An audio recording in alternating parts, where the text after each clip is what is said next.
Aê, muito bem. Hoje é o encontro 5 da nossa comunidade NEF, uma comunidade onde nós temos o objetivo de compartilhar informações, novidades, eventos, artigos, tudo que for relacionado à nefrologia.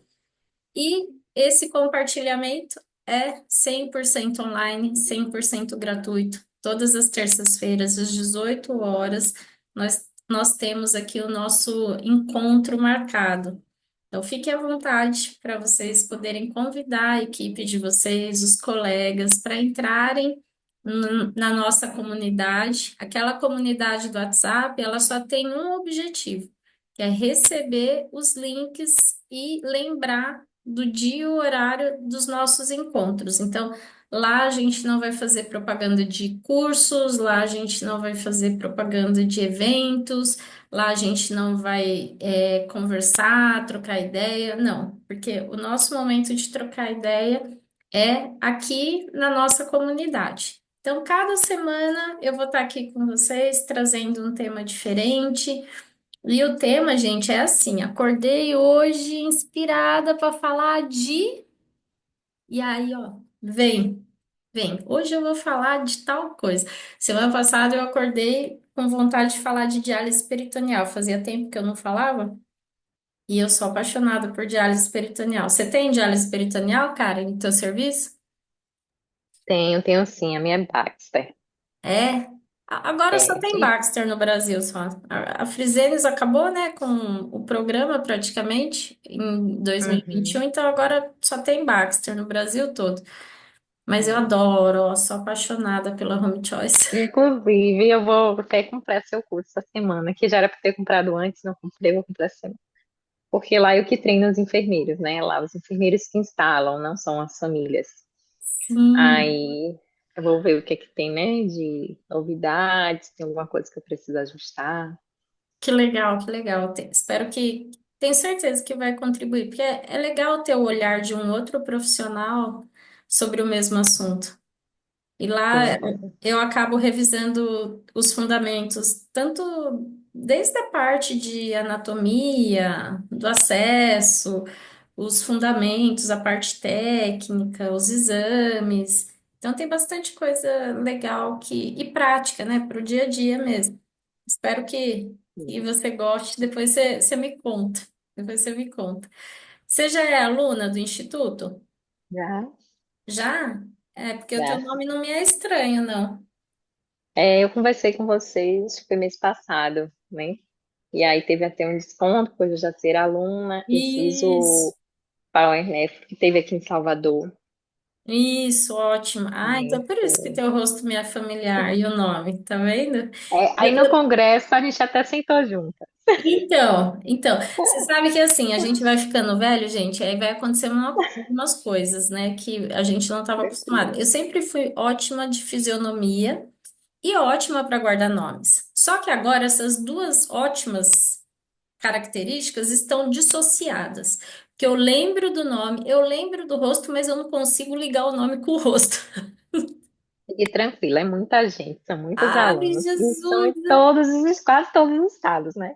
Então, não tem condições. Pois é, que É, loucura. chega a ser humanamente impossível, mas É, muito então eu conto, quando eu perguntar o nome de vocês, de onde vocês são, não estranha não, viu, gente? Não tô ficando louca, só que é muita informação na mente. A Aline também é nossa aluna do Instituto, bem-vinda, Aline. Rayonara, seja bem-vinda. O teu nome é um nome diferente, eu não lembro dele aqui. Seja bem-vinda. Muito bom. Meninas, eu estava conversando aqui com a Karen e com a Neuza sobre a comunidade, que a comunidade ela está acontecendo todas as terças às 18 horas. Fiquem à vontade para compartilhar com a equipe de vocês, com os colegas. A gente não tem o objetivo de vender nenhum curso aqui. Aqui a ideia é realmente eu trazer alguns conteúdos que eu gosto de falar, de compartilhar com vocês as minhas experiências. Então, como a gente começou a comunidade agora, o que que eu pensei? Falei assim, acho que é legal a gente começar dos conteúdos básicos, né? Então, teve um dia que eu falei sobre os fundamentos da nefrologia, teve um dia que eu falei da campanha do Dia Mundial do Rim, teve outro encontro que eu falei sobre diálise peritoneal, que foi da semana passada, e essa semana eu decidi contar um pouquinho da história da hemodiálise. Porque a gente está todo dia dentro do salão de hemodiálise, a gente está ali no corre, e às vezes a gente não tem noção de tudo que aconteceu, de tudo que passou para a gente conseguir chegar nesse momento hoje que a gente tem máquinas super sofisticadas, com um monte de alarme, que muitas vezes a gente reclama dos alarmes, ah, essa máquina fica pitando toda hora. Isso é uma benção, gente. Vocês não têm noção do que é trabalhar com máquina tanque. Vocês não têm noção. Nem queiram, por favor, nem queiram. Então, eu acredito que quando a gente conhece a história, a gente valoriza muito o que a gente tem hoje, porque o que nós vivemos hoje dentro de um centro de diálise é resultado de décadas, de um processo que passou por décadas de evolução, por vários profissionais contribuindo. Então, não é um resultado de uma única pessoa, de uma única empresa, de uma única tecnologia.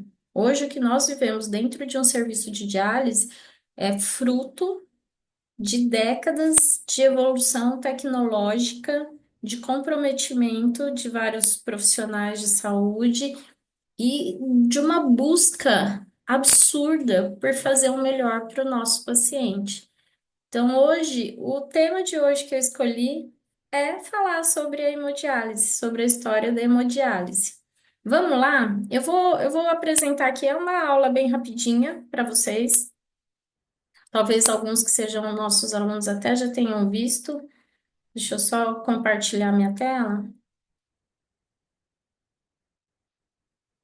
Vocês estão me ouvindo bem? Me vendo Sim, bem? Legal, sim, ótimo.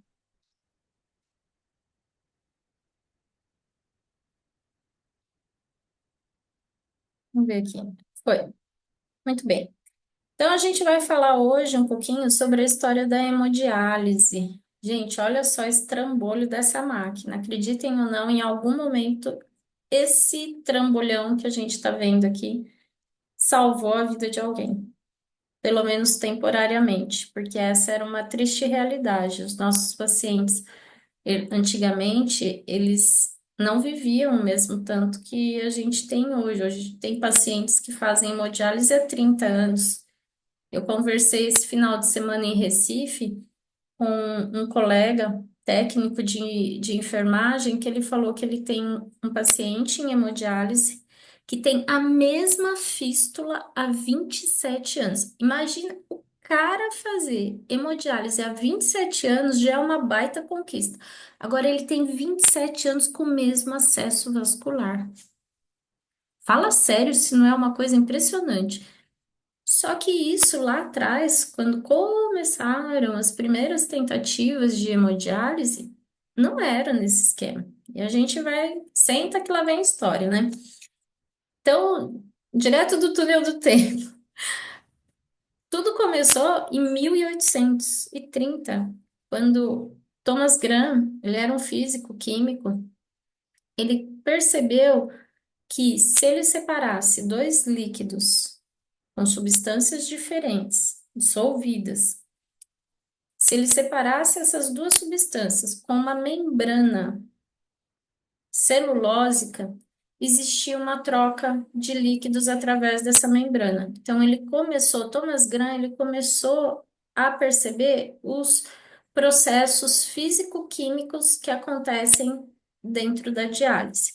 Então, foi graças a essa descoberta de Thomas Graham que a gente conseguiu começar a estudar processos como difusão, como osmose. Então, essa participação dele foi importantíssima, porque a difusão e a osmose são processos, são mecanismos de transporte que acontecem ativamente dentro dos processos dialíticos. Em 1913, ó, passou quase 100 anos. John Abel, esse Roundtree e o Turner, os nomes bonitos, né, gente, para enrolar a língua. O pessoal lá dos Estados Unidos, eles usaram cães que estavam com insuficiência renal em um equipamento que eles desenvolveram. E eram tubos, esse equipamento nada mais era do que tubos mergulhados em um soro fisiológico. Então, eles fizeram a primeira diálise para insuficiência renal, só que em cães. Alguns anos depois, o George Haas, que era um médico alemão, ele aplicou a técnica, essa mesma técnica que foi utilizada em cães, ele utilizou na Primeira Guerra Mundial. Para quê? Para tratar a insuficiência renal aguda de soldados que estavam prestando serviço na guerra. Então, durante a Primeira Guerra Mundial, ele realizou a primeira diálise em humanos. A parte triste, não teve sucesso, mas ele tentou. Ele pegou a mesma tecnologia aqui do John Abel, aplicou em humanos e não teve resultado. Mas tudo bem, os estudos continuaram. E ele mesmo repetiu o procedimento, ó, quase 10 anos depois, gente. 10 anos depois, ele repetiu o procedimento, só que dessa vez ele utilizou um anticoagulante, que foi a heparina, e acabou removendo todo o sangue do paciente. Deu certo? Deu, mas não foi o sucesso que ele gostaria que fosse. Deu certo, mas não resolveu o problema. Continuaram os estudos. E na década de 30, teve uma inovação tecnológica, que para a época realmente foi uma grande inovação, que foi a questão da comercialização do celofane. O celofane não existia tão à vontade como existe hoje, né? Hoje a gente tem muitos recursos, muitas matérias-primas, a gente tem polissulfona, a gente tem, nossa, temos muitas variedades de membranas. E naquela época isso não existia. Então, quando começou a comercializar o celofane, foi tipo, uau, né? O que que nós podemos fazer com isso? Nossa, tem tantas finalidades, tantas utilizações, e justamente uma das utilizações que visualizaram para o celofane foi para realizar terapias dialíticas.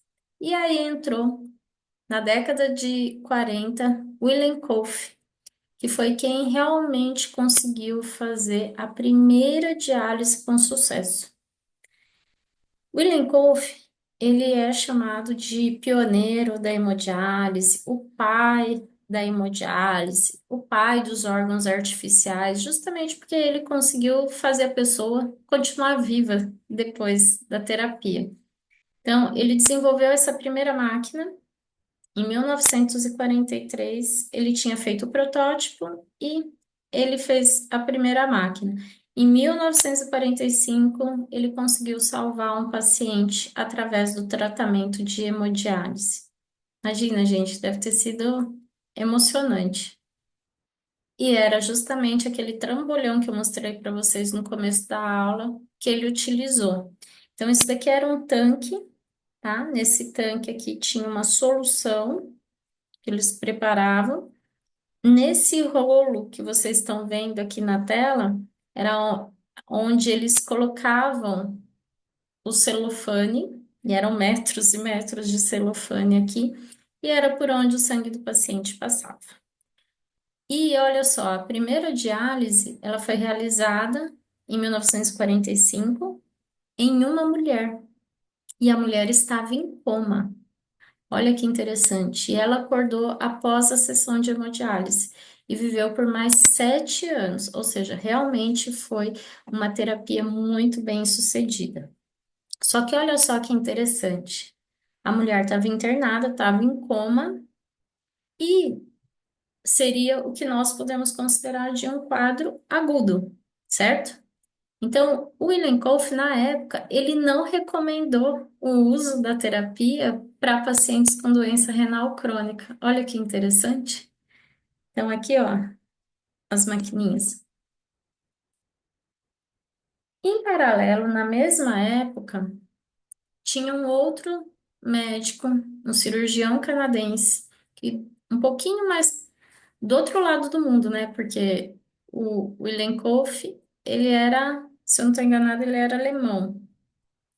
E aqui o Murray, que era um cirurgião canadense, ele construiu um outro modelo de rim artificial, que não tinha nada a ver com aquele modelo do William Kolff. Então, pela foto, vocês podem ver que era um modelo bem diferente. Não dá para a gente entender como que funcionava esse trem, né, gente? Você olhando aqui, batendo o olho, não dá para adivinhar como que era a tecnologia envolvida nesse processo. Mas olha só como é interessante. Em um país vendo uma tecnologia, desenvolvendo uma tecnologia, o outro em outro país, do outro lado do mundo, também buscando uma outra solução. E é assim que as revoluções acontecem, né? Por mentes brilhantes que se inquietam, que não se contentam com o que existe e vão buscar sempre algo melhor. E olha que interessante. Esse médico aqui, ele é um brasileiro, o Dr. Tito Ribeiro de Almeida. Ele é da Faculdade de Medicina aqui da USP e ele foi fazer um estágio com o Dr. Murray lá no Canadá. E quando ele voltou, ele quis desenvolver a própria maquininha dele de fazer hemodiálise. Então, aqui no Brasil, a primeira sessão de hemodiálise foi realizada em São Paulo, lá no Hospital das Clínicas, em 1949, por esse professor Tito Ribeiro. E um rim artificial desenvolvido por uma técnica que ele imaginou que era muito parecida com a do Murray. Quer ver como que era? Olha que belezura, gente. Também não dá para a gente entender direito como que funcionava, como que era o processo. Mas aqui, ó, a gente consegue perceber que tinha um acesso vascular e aqui tinha uma panela, literalmente, muitas tomadas. Não dá, a gente olhando aqui, a gente não consegue imaginar. E eu fico pensando, eu falo assim, hoje com a internet a gente recebe as informações, fotos, imagens, vídeos, tudo tão rapidamente. Imagina como que era o processo para divulgação de todo esse conhecimento, de todas essas tentativas lá atrás, na década de 40. Devia ser um processo muito moroso. Então, eles realmente foram muito dedicados e buscaram com afinco conseguir avançar nesse processo. Então, essa daqui foi a primeira diálise feita no Brasil com uma tecnologia que foi montada pelo professor Tito, lá no HC. Então, aí começou. Então, vamos falar que realmente a hemodiálise começou na década de 40. O que que aconteceu depois? Na década de 50, esse tratamento ainda era considerado experimental. Por quê? Porque eram poucos os casos que tiveram sucesso. E por que que nem todos os casos tinham sucesso? Porque existiam muitas limitações ainda na técnica. Uma limitação era a questão do anticoagulante, que existia uma restrição no uso da heparina. A heparina, ela não era, o uso não era tão difundido como é hoje, e alguns pacientes, a gente sabe, eles estavam recomendando hemodiálise mais para pacientes agudos, e a gente sabe que alguns pacientes agudos não podem fazer uso de anticoagulantes, então existia uma restrição no uso da heparina por questões clínicas do paciente e também até por uma falta de habilidade de utilizar esse anticoagulante para terapia. Uma outra limitação que existia era uma deficiência na esterilização dos componentes do circuito. Então, se você imaginar aquela máquina gigante que o William Kolff desenvolveu, imagina montar toda aquela parafernália, todo aquele equipamento para poder fazer uma diálise e depois, quando acabar, ter que desmontar tudo aquilo, não poder aproveitar nada e depois, para fazer uma outra sessão, tinha que começar tudo de novo. Então, desde aquela época lá, dos primórdios da diálise, já se pensava como que a gente poderia fazer para reutilizar esse processo. Então, hoje nós fazemos o reuso do sistema dialisador. Só que essa ideia não é recente. Essa ideia de como reutilizar o sistema mais vezes surgiu lá na década de 50. Olha que interessante. E uma outra limitação que existia ainda na década de 50 era a questão do acesso vascular limitado. Esse sempre foi um problema no início da hemodiálise. Até que começaram a surgir algumas evoluções. Então, essa daqui, é a máquina a Travenol. Gente, esses dias eu estava conversando com um amigo e ele falou que ele trabalhou na Travenol logo que ela chegou aqui no Brasil. Eu falei, nossa, que loucura, né? Eu falei, que ano que foi isso? Ele, em 1980 e pouco. Eu falei, nossa, eu tinha 10 anos na época. E a Travenol, quando chegou aqui no Brasil, foi realmente uma revolução. Por quê? Imagina sair daqueles modelos que a gente viu nas fotos anteriores para um modelo desse daqui, onde as coisas estavam mais organizadas, onde você tinha um sistema que circulava o sangue, o sistema onde circulava a solução de diálise, então, assim, um sistema todo integradinho. Então, era uma revolução, e isso aconteceu na década de 60.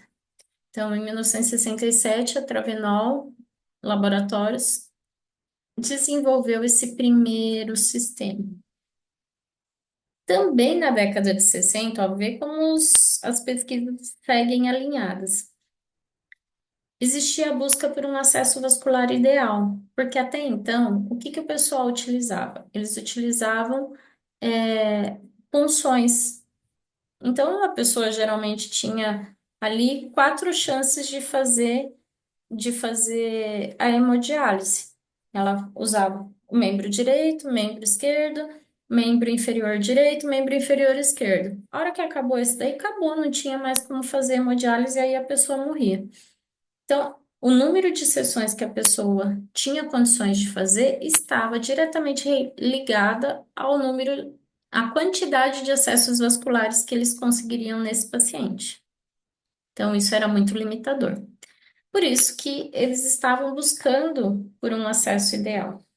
Aí na década de 60, esses dois médicos aqui, ó, o Scribner e o Quinton, eles desenvolveram o shunt artérico venoso. Só que era um sistema externo e permanente.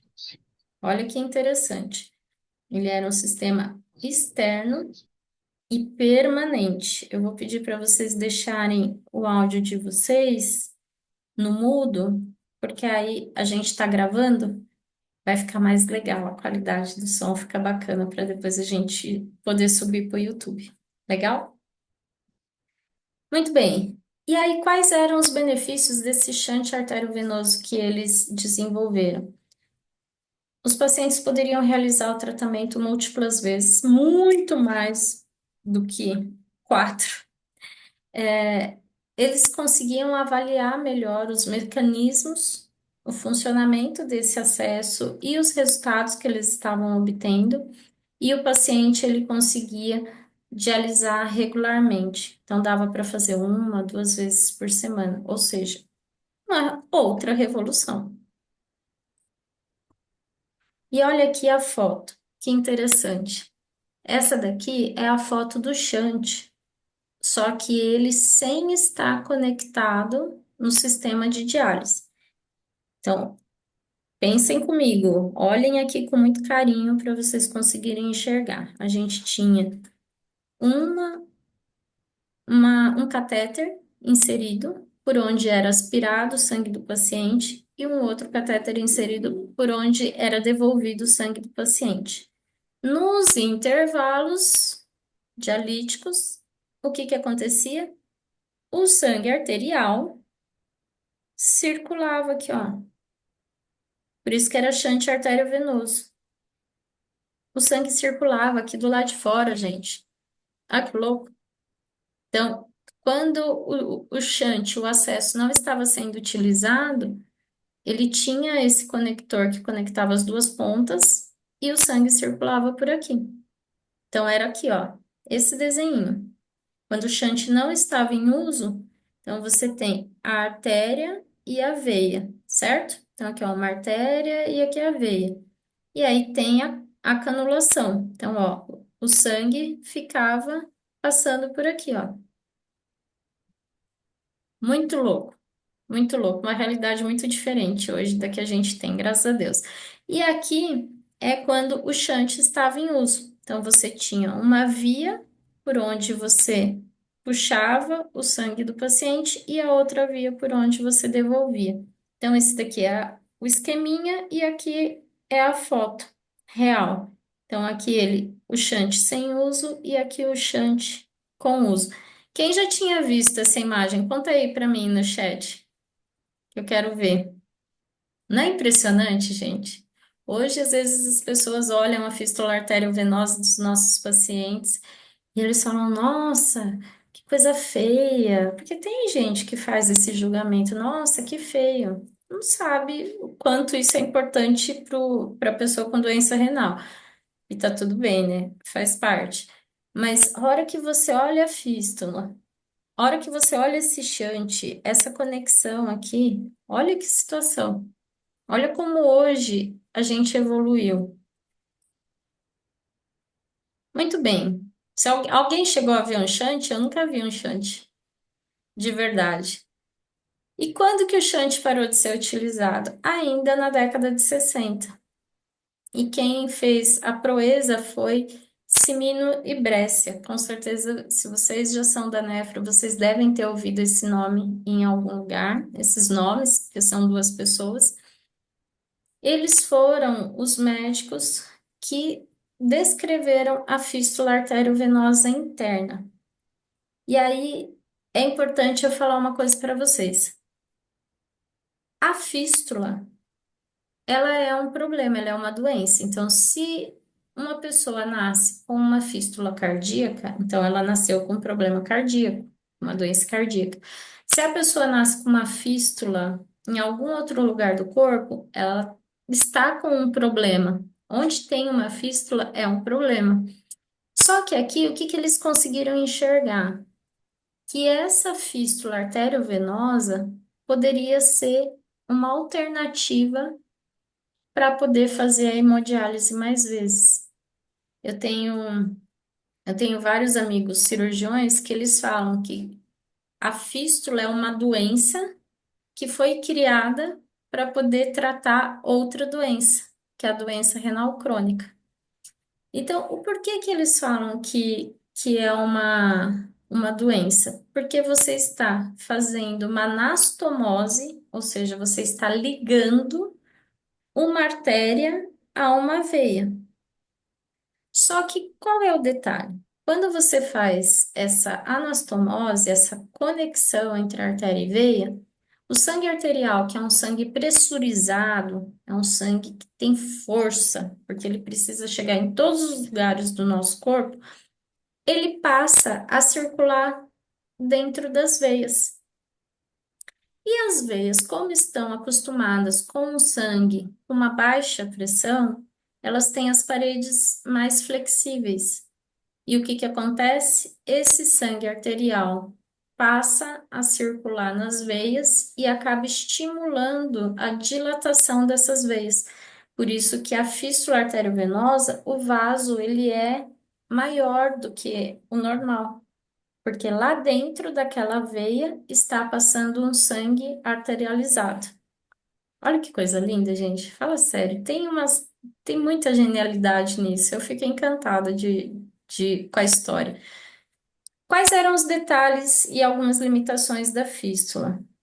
Precisava esperar um tempo de maturação para depois você conseguir funcionar. Então, no início, esse tempo de maturação era de uma semana. Hoje, existem literaturas e guidelines que recomendam de 45 a 60 dias. Agora, com a utilização mais disseminada do uso de ultrassom, existem alguns cirurgiões, alguns serviços que eles fazem uma análise, eles vão acompanhando o desenvolvimento da fístula, a maturação da fístula. E se com um tempo menor 45, 60 dias. Essa fístula já tiver um bom fluxo de sangue, já tiver um bom diâmetro, já tiver bem desenvolvida, tiver com bom frêmito, eles já liberam. Mas no início, essa maturação era em torno de uma semana. E o que que eles observaram? Qual era a grande vantagem da fístula arteriovenosa comparado ao shunt? Menor índice de coagulação e de infecção, que vamos combinar, ó. Pensa o quanto isso favorecia a infecção. Imagina a pessoa fazia diálise 2 vezes por semana e o restante dos dias ela tinha que ficar com esse circuito aqui no membro. Era realmente complicado.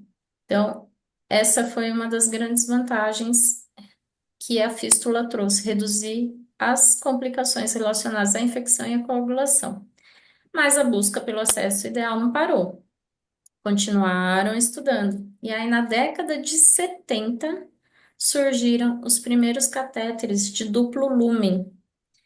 Duplo lumen porque ele tem dois lumens, ou dois caninhos, aqui, ó, como a gente vê na foto, que depois se juntam e formam um catéter único, por onde a gente puxa o sangue do paciente, por onde a gente devolve. Geralmente, a extremidade desse catéter fica no átrio cardíaco. E por que dois lumens? Porque por um lumen você vai puxar o sangue do paciente. Esse lumen é o que a gente chama de arterial. O lumen arterial é aquele que a gente puxa o sangue do paciente. Ele é sempre vermelhinho. E o lumen venoso é aquele por onde a gente devolve o sangue do paciente. Então, ele sempre é identificado com a cor azul. Então, tudo que você vê de vermelho na hemodiálise é arterial, tudo que você vê de azul na hemodiálise é venoso, ok? Aí você me fala, Val, mas esse catéter ele não está numa veia? Por que que chama arterial? É a nomenclatura que eles deram, que é para falar que é o sangue que está saindo do paciente, tá? Mas é um catéter que está inserido em uma veia de grande calibre, geralmente jugular, femoral. Em último caso, hoje em dia a gente recomenda subclávia. Mas, olha só, os primeiros catéteres surgiram lá na década de 70, eram de duplo lumen, e eles começaram a ser utilizados como uma alternativa para os pacientes que não tinham acesso vascular, ou seja, que não tinham condições de confeccionar uma fístula, de confeccionar um shunt. E olha que legal, já atendia pacientes agudos e crônicos. E, gente, os catéteres mudaram, viu? Uau, como eles mudaram! Mudaram muito. Só que olha que legal, eles estavam buscando novos equipamentos, eles estavam buscando novos acessos e não parou por aí. Então, eles começaram a desenvolver também os dialisadores, começaram a desenvolver as máquinas, eles já tinham evoluído demais. Pensa naquela máquina que o Lenkoff fez para a máquina Trevenol, nossa, era uma revolução. Mas eles não pararam aí, continuou aprimorando. Depois começaram a aprimorar também a solução dialisadora e principalmente a questão do tratamento de água. Por quê? Para fazer a diálise, alguns equipamentos, alguns rins artificiais, no início, eles usavam solução fisiológica, mas eles precisavam de um volume muito grande, então não ficava funcional esse volume de solução fisiológica que precisava. Então começou a se usar água, só que aí eles perceberam que tinham algumas limitações, que tinham contaminantes nessas águas, então que essa água precisava passar por um processo mais específico de filtração para depois poder ser utilizada na terapia. Então foi se aprimorando tudo isso até a gente chegar no momento que a gente tem hoje de ter uma sessão de diálise com um tratamento de água, onde nós temos pré-tratamento, temos osmose reversa, temos um tanque, temos ozônio, temos ultravioleta, para chegar numa diálise onde nós temos hoje as máquinas com todos os recursos que elas têm, com todos os alarmes, com o sistema de controle de pressão, máquinas que calculam a eficiência, o KTV online durante a própria terapia, máquinas que conseguem prever quando a pressão do meu paciente vai cair e ela já ajusta o trabalho dela para evitar que a pressão do meu paciente caia. Gente, quando que eles podiam imaginar lá atrás, o Elenkoff podia imaginar que aquela primeira máquina que ele fez, que teve sucesso, ia se transformar no que nós temos hoje dentro de uma sala de hemodiálise? Então, assim, realmente é para dar os parabéns para todos esses profissionais que transformaram a realidade da diálise. É uma história riquíssima e que, olha só, quantos anos ela foi se desenvolvendo, foi se consolidando para a gente chegar onde a gente está. Começou em 1830, hoje nós estamos em 2024, quase 300 anos depois, e olha que loucura, quanta coisa mudou, graças a Deus, porque os nossos pacientes renais agradecem, não é verdade? Ai, quanta gente, adoro ver vocês. Quem que vai abrir aí a janelinha, hein? Vocês já sabiam dessa história, gente? Da nefro? Essa evolução da hemodiálise? É muito louco, né? Quando eu comecei a trabalhar, eu vou contar para vocês, né, a minha história. Quando eu estava na faculdade, eu não sei vocês, mas teve um dia que a professora de clínica médica falou assim: amanhã nós vamos na hemodiálise. Ah, a classe inteira ficou alucinada. A minha turma só tinha mulher, 50 mulheres. Era uma loucura. Todo mundo ficou louco. Eu não dormi à noite. Eu falei, nossa, que legal, amanhã eu realmente vou conseguir entender o que, que é aquela tal daquela hemodiálise, porque a gente via tão por cima na matéria que não conseguia entender os detalhes do processo, que eu fiquei na maior empolgação, eu e as minhas amigas. Só que aí a professora dividiu a gente em grupos para poder fazer a visita no setor. E a gente, feliz da vida, todo mundo bonito, cheiroso, de jaleco, né? Não existia aquele tanto de EPI que existe hoje, mas a gente estava todo mundo animado para ir na diálise. Chegamos no setor, quando chegamos lá, a enfermeira, espera só um pouquinho que já já vocês vão entrar. E a gente lá, animados, esperando para poder entrar na hemodiálise.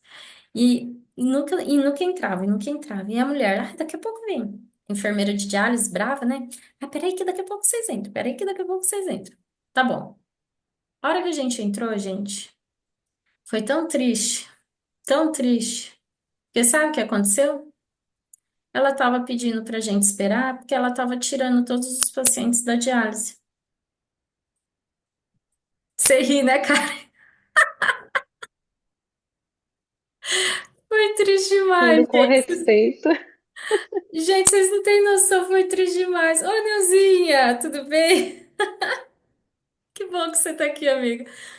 Meu, olha, te juro por Deus, eu quase chorei. Eu falei assim, eu não acredito que a gente ficou esperando até agora para ver uma sala vazia. A gente, sabe o que que a gente viu? A gente viu a estrutura da sala de hemodiálise. Uma sala do hospital, eu lembro até hoje, era um chão vermelho. Sabe aqueles chão vermelho que usava antigamente, que tinha, eram uns tijolinhos assim, retangularzinho? Na casa da minha avó tinha. Minha avó passava vermelhão nesse chão. Eu não sei por que raios que tinha esse chão no HC lá de Marília, mas eu lembro que tinha esse chão lá. Eram poucas máquinas, eram máquinas tanque. E as poltronas que o paciente ficava. E foi isso que a gente viu. A gente viu uma sala vazia, com poltrona e máquina. E a enfermeira falando, tagarelando pelos cotovelos, explicando, falando um monte de palavra difícil, achando que a gente estava entendendo e pedindo para a gente usar a imaginação. Eu falei, gente, como que funciona? Como que a gente aprende alguma coisa nisso?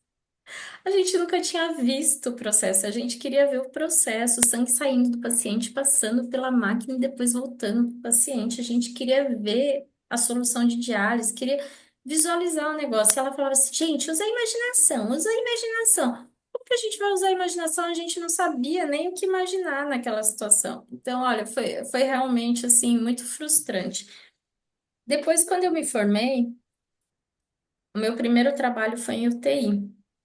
Eu trabalhei em duas UTIs adulto. E terapia intensiva é um ambiente onde nós temos vários pacientes com falência renal. Justamente porque a maior parte dos pacientes que estão em terapia, uma boa parte, não vou dizer todos, mas um grande número de pacientes que ficam internados em terapia intensiva acabam evoluindo com comprometimento de múltiplos órgãos e, consequentemente, falência renal. E acaba precisando de uma terapia dialítica. Então, eu comecei a trabalhar em terapia intensiva e acabei conhecendo a realidade da diálise dentro da terapia intensiva. E foi um choque, porque aí sim eu consegui entender tudo aquilo que a enfermeira da diálise tinha tentado explicar para a gente naquele dia. Mas ainda assim ficaram muitas dúvidas. Ainda assim, eu não conseguia ter todas as respostas. Comecei a estudar, já comecei a entender um pouquinho mais, mas mesmo assim eu tinha muita curiosidade, eu tinha muita curiosidade. E foi justamente essa curiosidade que me levou a fazer a pós de nefro. Mas o que é interessante que eu quero falar para vocês é que na primeira UTI que eu trabalhei, a máquina que tinha lá não era a Travenol, era a máquina que tinha o Coil, que era outra coisa horrorosa. Você chegou a conhecer o Coil, Neuza? Não? Não perdeu nada também, minha amiga. Não perdeu nada. E era assim, era tão louco o negócio, gente, que quem mexia lá era só a técnica de hemodiálise. A galera da UTI não podia chegar nem perto, ela não deixava, ela ficava ali o tempo todo do lado do paciente e ela só ia para o banheiro e voltava, ela não deixava o paciente ali sozinho em nenhum momento. E tinha muitas intercorrências, o paciente passava mal, tinha instabilidade de pressão, tinha sistema que às vezes coagulava. Mas eu pedia mais informação e eu não tinha, sabe? A pessoa sabia fazer, mas não sabia explicar. E foi isso que foi me incomodando. Eu falei, caramba, pode, né? Tá sendo feito aqui na UTI, eu sou a enfermeira da UTI, como que eu posso não saber isso? Então, isso me deixava muito desconfortável. Quando eu fui para outra UTI, lá era a máquina tanque. E lá eu podia montar a máquina. Aí eu comecei a entender um pouco melhor como que funcionava o processo. Mas, gente, era um absurdo. Fazer diálise, máquina tanque dentro da UTI tinha muita gambiarra que a gente fala. Tinha muita coisa adaptada. A gente usava sistema de coletor fechado, sabe? De sonda vesical, de demora. A gente usava o o saquinho de coletor fechado, a gente usava para poder controlar o F do paciente, então era lá que a gente media o F. Sem julgamentos, era o que a gente tinha, viu, na época, era o que a gente tinha. E salvamos vidas com esse sistema louco. As soluções de diálise eram soluções de diálise peritoneal que vinha em frasco rígido. Você lembra disso, Neuza? Você chegou a fazer também máquina tanque?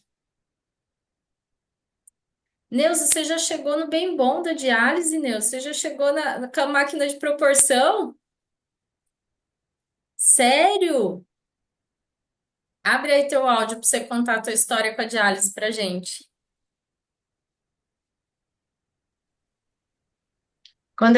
Quando eu entrei, né, Ah, na Emo, as máquinas eram a Tina e a 1550. máquina de proporção já. Isso. A Mil raiz, quinhentos e cinquenta a tinha, máquina de proporção raiz, né? Porque foram as primeiras que chegaram no Brasil. Que loucura. Fala, Neuzinha, eu e te agora, interrompi, desculpa. Pode continuar. então, nós tínhamos três máquinas 1550, né? e a restante eram a Tina e a JMS. A JMS a gente utilizou até uns 3 anos atrás, Jura? né? Caramba. E aí, E e ainda agora tinha a gente peça? usa. Não, É porque é eles antigo, tiravam, gente. né, de uma máquina que já estava parada, pegávamos peças dessas máquinas para estar utilizando em outras. Uau, uau. Que loucura, gente, que loucura. E você, Karen, como que você chegou? Qual é a tua história com a Nefro? Quando minha mais recente, foi em 2013, ainda tava saindo aquela Gambro, que era para poder calibrar, pesar, Sim, né? Aí já foi daí pra frente, aí depois já comecei com a Fresenius, um pouco mais antiga, 4008B, e aí foi. muito bem, muito bem. A Tina, eu lembro que quando o pessoal começou a usar a Tina, eles reclamavam muito dos alarmes dela, né, Neuzinha? Falava que ela apitava demais, que ela tinha muito alarme. Nossa, o pessoal reclamava demais, demais, demais, demais. A Gambro, eu nunca cheguei a trabalhar. Eu lembro que uma vez colocaram a máquina da Gambro na clínica para testar e nem foi aprovado na época, nem foi aprovado. Agora, na clínica que eu trabalhava era da Baxter, 1550. Era um pé de boi aquela máquina para trabalhar. Ela era fácil, não era complicada. E ela era assim, ela era realmente uma máquina muito resistente e oferecia uma boa diálise. Mas quando eu comecei eu fiz a minha pós-graduação, eu ainda estava trabalhando em UTI. Terminei a pós e continuei na UTI por um tempo. Só que eu comecei a fazer uns freelance nas clínicas de diálise, cobrindo férias, licença maternidade, essas coisas assim. E eu lembro claramente, era uma clínica pequenininha, eles tinham em torno de 8 pacientes por turno e eles tinham máquina tanque. Então aí era a minha praia, né? Eu já estava acostumada a fazer na UTI, tá? Show de bola.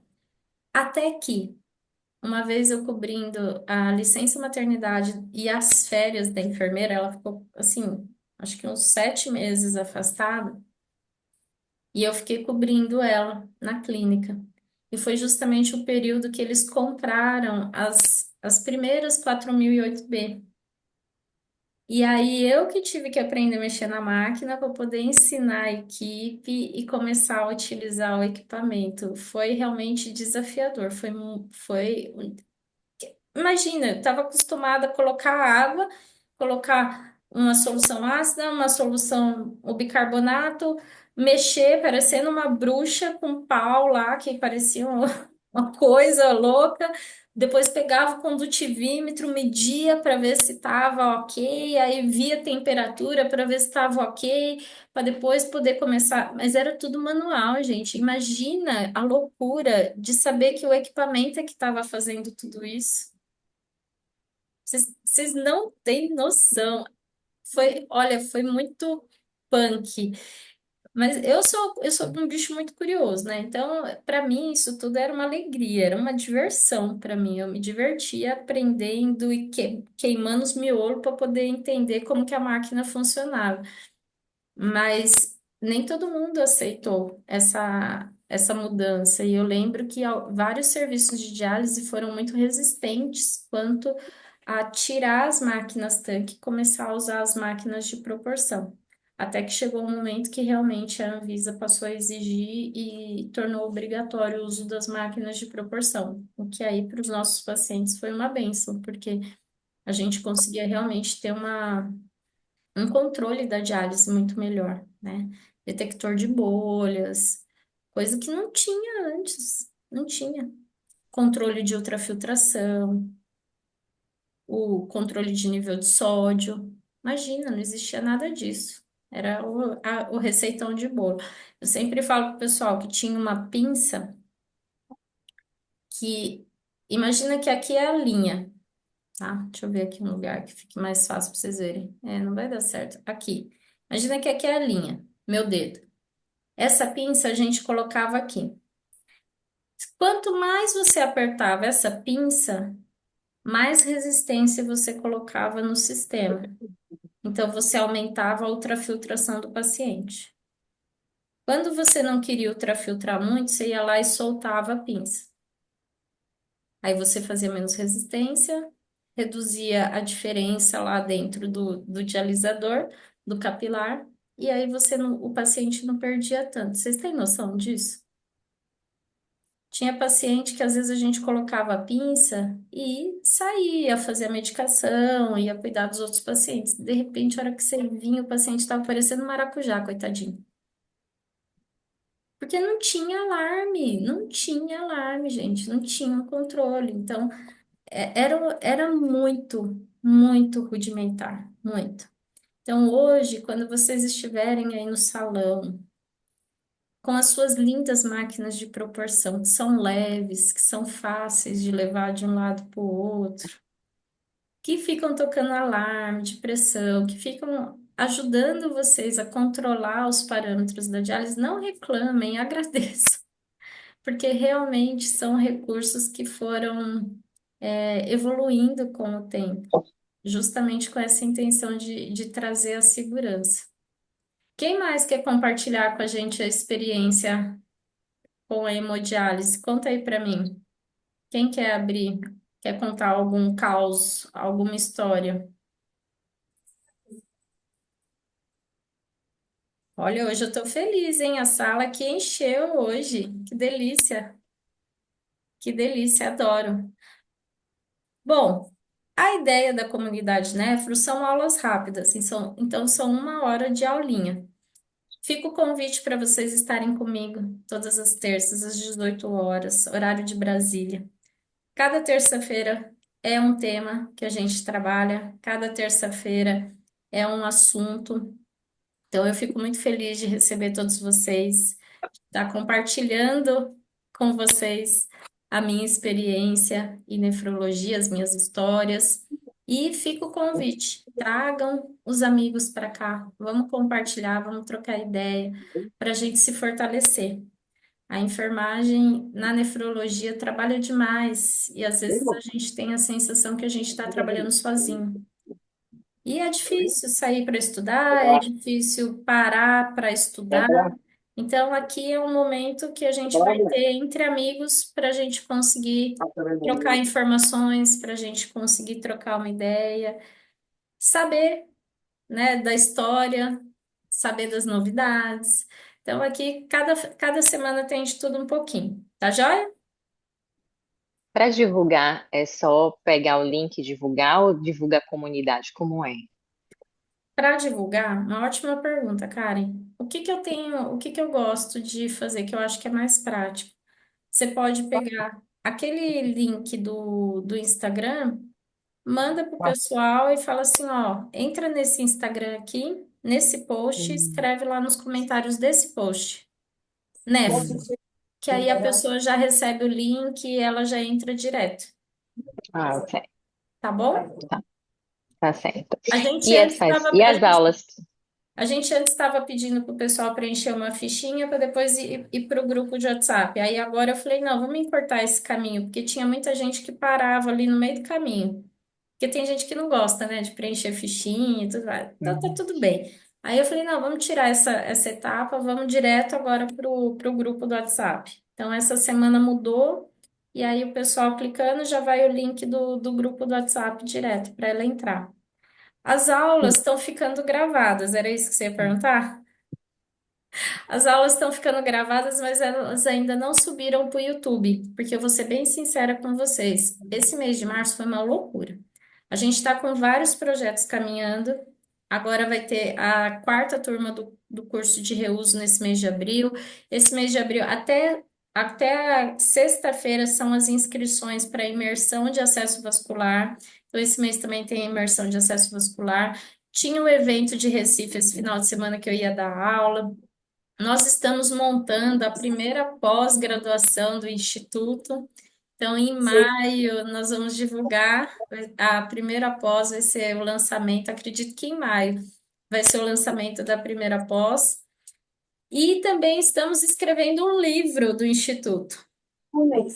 Um livro sobre atualização em hemodiálise, onde a gente vai falar de tudo um pouco. Então, assim, tem muita coisa acontecendo e por isso que acabou não subindo, não conseguimos ter braços para poder subir o material para o YouTube. Porque aí precisa fazer capinha, essas coisinhas, né? Para ficar bonitinho. Então, agora em abril, essa é uma das metas da gente subir as aulas lá para vocês. Mas a hora que subir, eu aviso lá na comunidade. Tá bom, obrigada. Tá Foi bom? ótima a aula. Obrigada. Muito bom. Gente, obrigada pela participação de vocês. Karen, Neuzinha, obrigada por vocês terem aberto as câmeras. Eu adoro ver vocês. Obrigada a todos que participaram aqui com a gente. Terça-feira que vem, às 18 horas, a gente se vê. E às quartas, eu continuo fazendo a live lá no Instagram. Então amanhã tem live no Instagram também.